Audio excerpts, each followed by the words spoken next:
Chapter 15. The Warning. Little Maya summoned every bit of strength and will power she had left.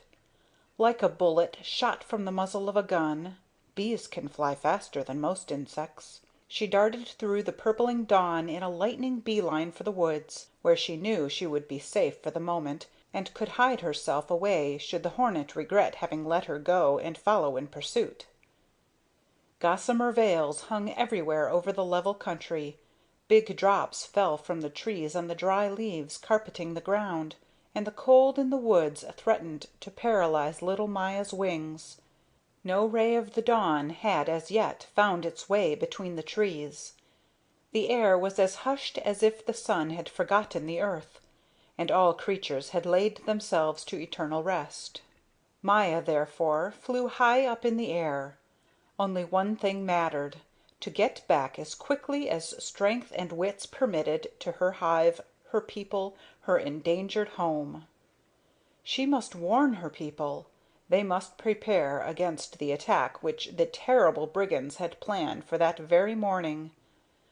Oh, if only the nation of bees had the chance to arm and make ready its defenses, it was well able to cope with its stronger opponents. But a surprise assault at rising time! What if the queen and the soldiers were still asleep? The success of the hornets would then be assured. They would take prisoners and give no quarter. The butchery would be horrible. Thinking of the strength and energy of her people, their readiness to meet death, their devotion to their queen, the little bee felt a great wrath against their enemies, the hornets. Her beloved people! No sacrifice was too great for them. Little Maya's heart swelled with the ecstasy of self-sacrifice and the dauntless courage of enthusiasm. It was not easy for her to find her way over the woods. Long before, she had ceased to observe landmarks as did the other bees, who had great distances to come back with their loads of nectar. She felt she had never flown as high before. The cold hurt, and she could scarcely distinguish the objects below. "What can I go by?" she thought. "No one thing stands out. I shan't be able to reach my people and help them. Oh, oh! And here I had a chance to atone for my desertion. What shall I do? What shall I do?" Suddenly some secret force steered her in a certain direction. "What is pushing and pulling me? It must be homesickness guiding me back to my country." She gave herself up to the instinct and flew swiftly on. Soon in the distance, looking like gray domes in the dim light of the dawn, showed the mighty lindens of the castle park. She exclaimed with delight. She knew where she was. She dropped closer to the earth. In the meadows on one side hung the luminous wisps of fog, thicker here than in the woods. She thought of the flower sprites who cheerfully died their early death inside the floating veils. That inspired her anew with confidence. Her anxiety disappeared. Let her people spurn her from the kingdom, let the queen punish her for desertion, if only the bees were spared this dreadful calamity of the hornets' invasion. Close to the long stone wall shone the silver fir that shielded the bee city against the west wind. And there, she could see them distinctly now, were the red, blue, and green portals of her homeland. The stormy pounding of her heart nearly robbed her of her breath.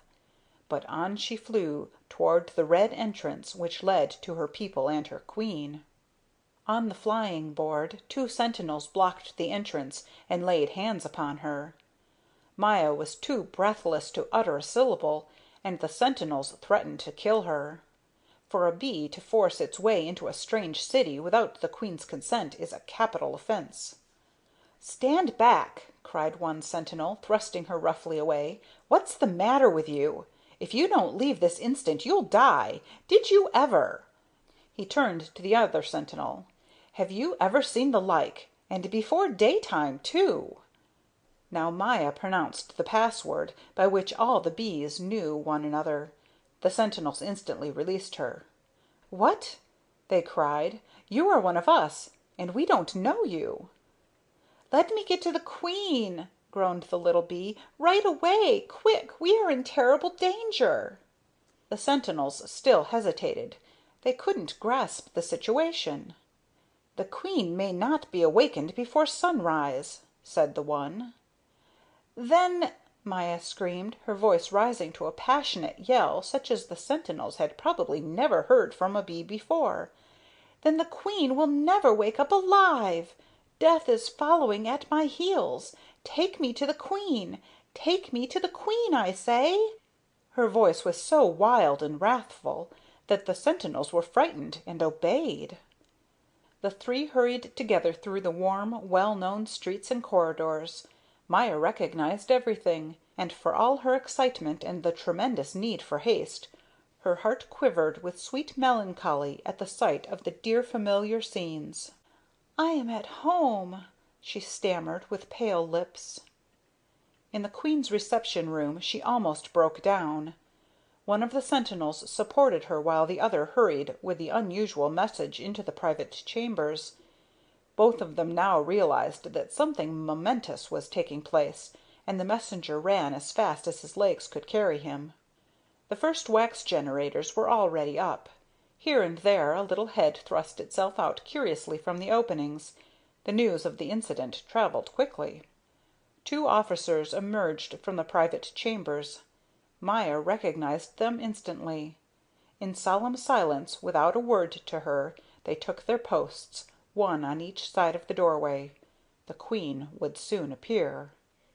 She came without her court, attended only by her aide and two ladies in waiting. She hurried straight over to Maya.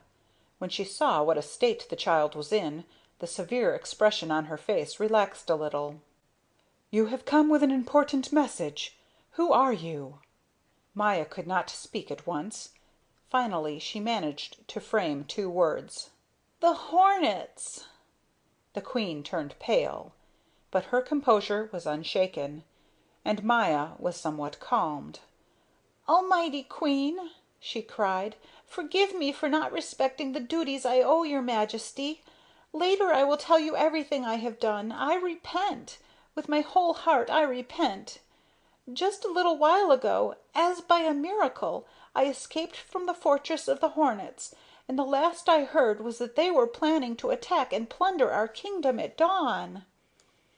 The wild dismay that the little bee's words produced was indescribable.